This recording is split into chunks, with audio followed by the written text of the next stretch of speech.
treinamento, né, que a gente tem feito. De pouquinho em pouquinho, nós já estamos quase terminando. Relembrando, né, ensinamentos que já tivemos a respeito de grupo familiar, mas que com a pandemia e com o tempo, né, vai se perdendo, a gente vai deixando de praticar. Já falamos de inúmeros assuntos e hoje nós vamos estar falando sobre a importância da comunicação. A língua que encoraja. Ele diz que a língua tem poder de encorajar, desencorajar ou até mesmo destruir. O líder de um grupo familiar deve ter sempre palavras que encorajem. Em Provérbios 18:20 diz assim: do fruto da boca enche-se o estômago do homem, o produto dos lábios se satisfaz. E é interessante que a palavra comunidade, comunhão e comunicação, elas têm uma raiz comum, que é o comum, o com e o um, né? Ou seja, juntos.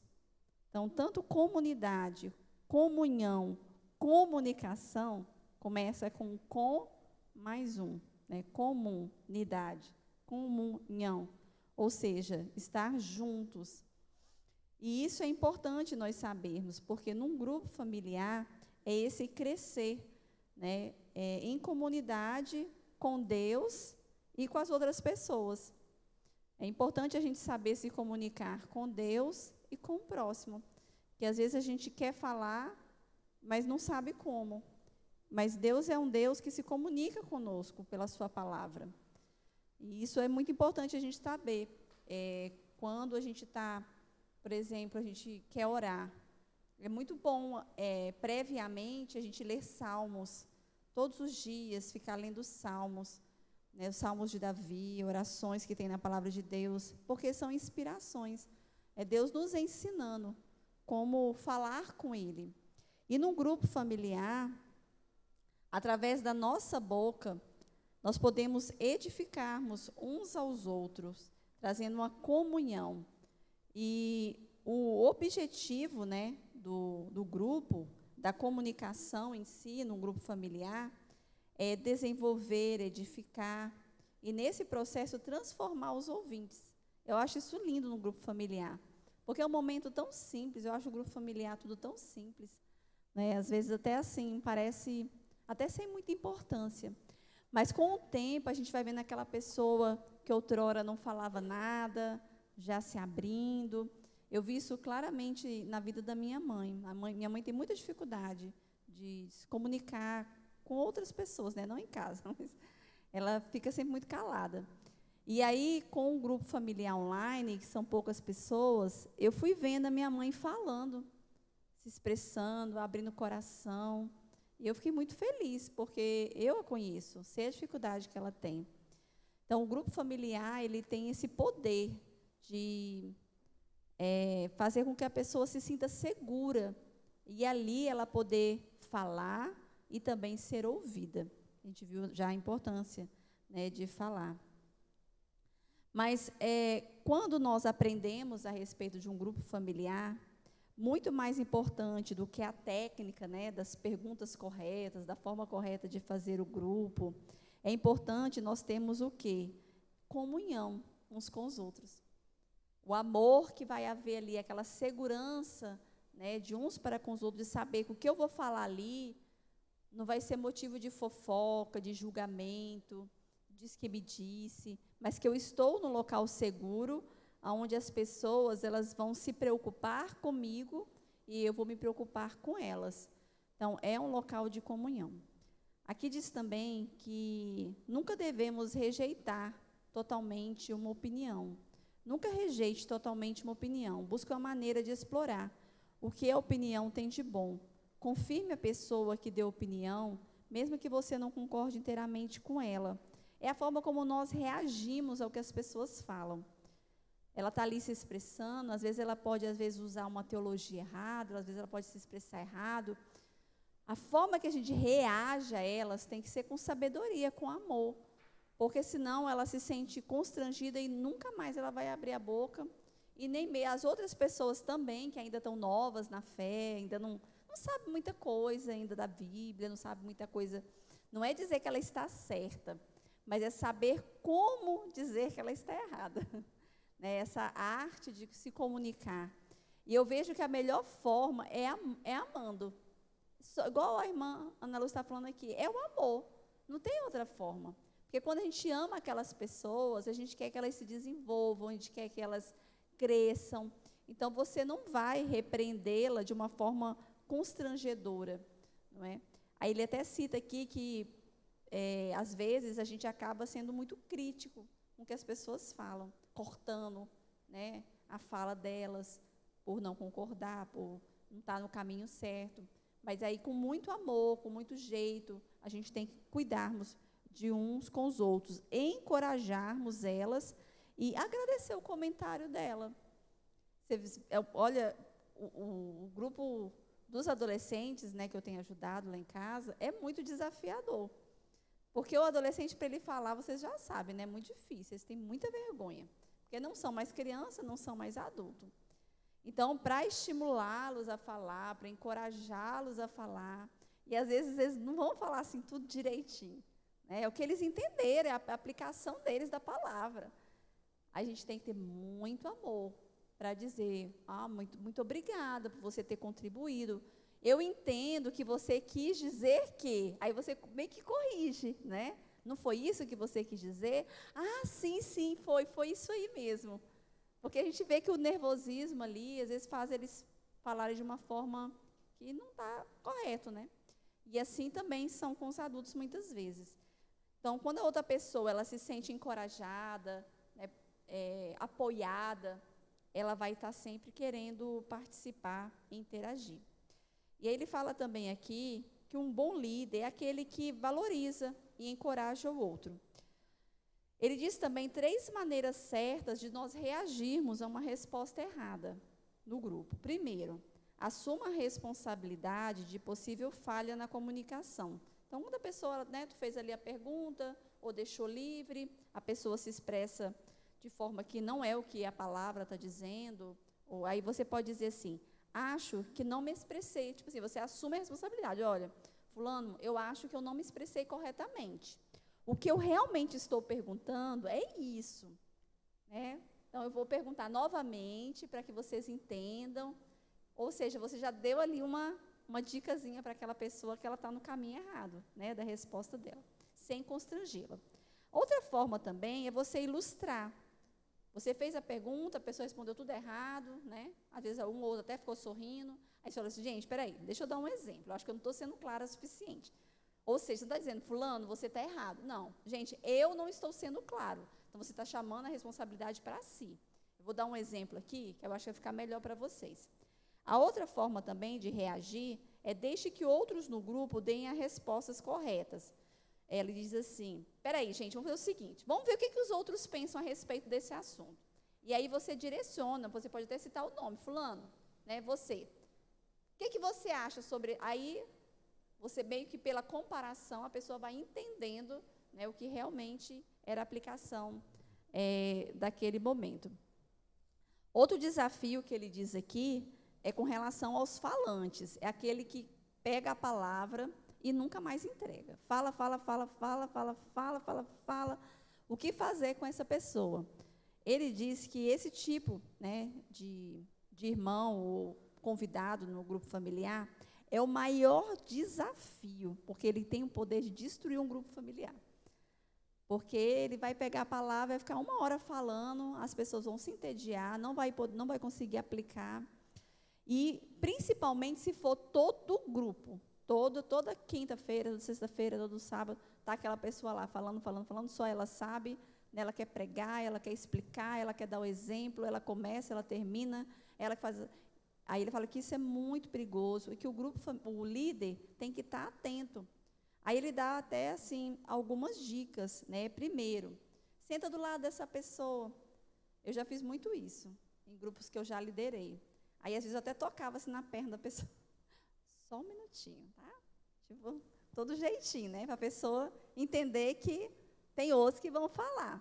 É uma opção, porque quando você senta do lado, a pessoa não está te vendo. Então, ela não vai se sentir encorajada a falar.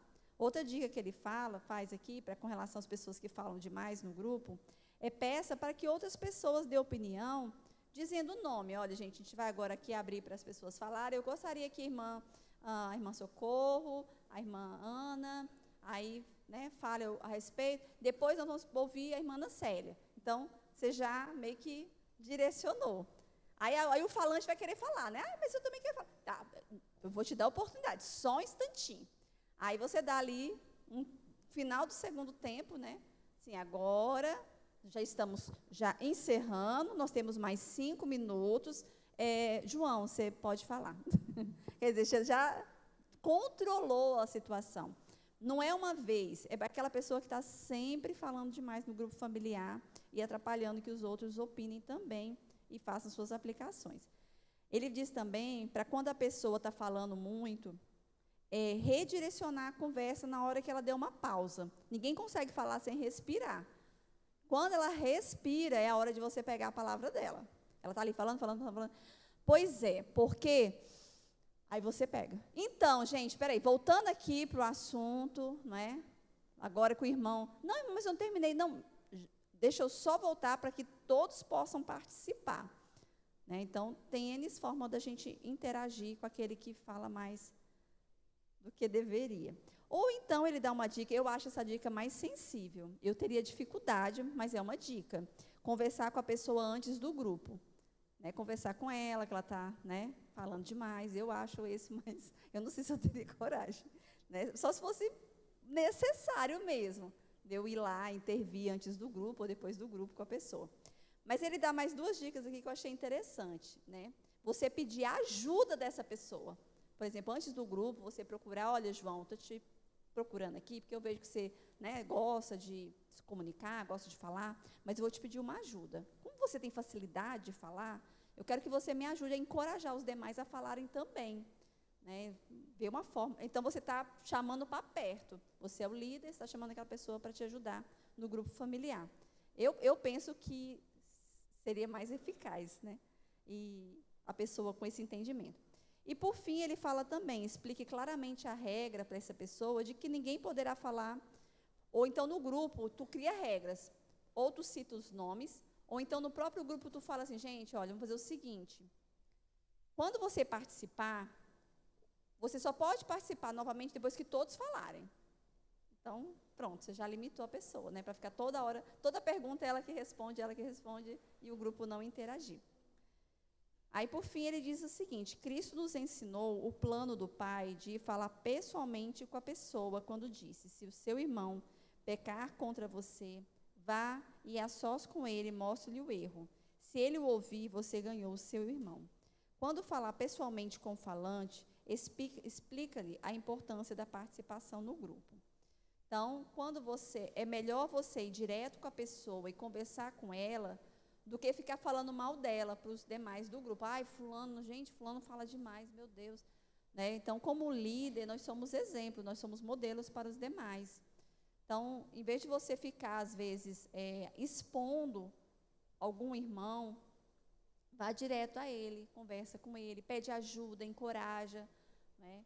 Ou então cria as regras. Existem várias formas da gente, como líder, liderar. E esse livro, eu gosto muito dele.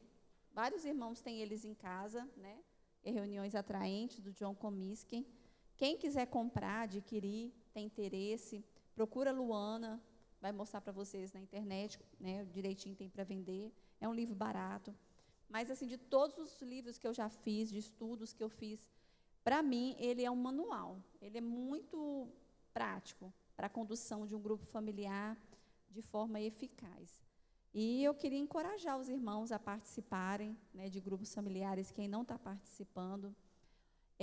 Orar a Deus para que em 2023 Deus te encoraje, não somente a participar, mas a abrir a sua casa. Esse ano, com tudo que aconteceu na minha família, os nossos planos, né, mudaram, e de repente eu vi a necessidade de ter um grupo familiar na minha casa.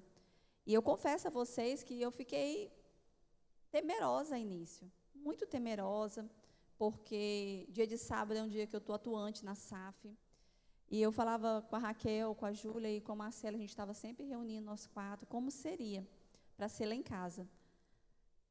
E Deus, nesses 6 meses, amor, que tem um grupo lá em casa, 5 meses, acho que tem uns 5 meses, né? Uns 5 meses que está lá em casa, todos os meus temores caíram por terra. Nenhum deles. Não tem aquela história, você tem muito medo de uma coisa e no final nunca se realiza? Foi o que aconteceu. Todos os meus medos, nenhum se realizou, mas muito pelo contrário. Eu tenho experimentado alegrias que há muito tempo eu não tinha. Então, assim, dia de sábado lá em casa é uma alegria, é literalmente essa palavra, é uma alegria. Sábado mesmo eu estava com a minha casa cheia, com visita, aí meus pais estavam lá em casa, meus filhos, meus sobrinhos, a gente conversando e rindo, aí eu com o olho no relógio, lá em casa é 7h30, aí eu falei para eles, isso já era umas 5h30, eu falei, gente, 6h30, aqui em casa já tem que começar a se organizar para o grupo familiar. Aí conversa, 6h30, grupo familiar aqui em casa. Aí quando deu 6h30, eles estavam ainda na conversa, né? Porque família é assim, assunto não acaba. Aí eu já comecei a mexer com as cadeiras, arrumar a rede, arrumar tudinho. Aí daqui a pouco os meninos também junto. E a alegria, né, de poder receber aquelas crianças, aqueles adolescentes na nossa casa. Então é maravilhoso, né, poder abrir o nosso lar e experimentar dessa comunhão que só o Senhor pode nos dar. Então vamos orar, né, pedir a Deus misericórdia. Senhor, nós te agradecemos por este momento de aprendizado, que possamos usar a nossa boca, a nossa comunicação para unir, para encorajar, para fazer, ó Deus, o que tem que ser feito. Não deixe, Pai, que usemos a nossa língua para criticar o nosso próximo, para julgar, para falar mal, mas que os nossos lábios, ó Deus, saiam palavras agradáveis à Tua presença. E desperta-nos, ó Deus, para amarmos mais o Senhor e amarmos o próximo. E se no nosso meio, ó Deus, tem alguma casa que deveria ser aberta, que o Teu Espírito Santo esteja tocando nos corações, levantando liderança, ó Deus, levantando auxiliares, levantando, ó Deus, homens e mulheres dispostos a Te servir, porque grupo familiar é isso, é servirmos ao Senhor, servirmos uns aos outros. Em nome de Jesus, abençoe Teu servo, que estará trazendo a palavra neste momento. Amém.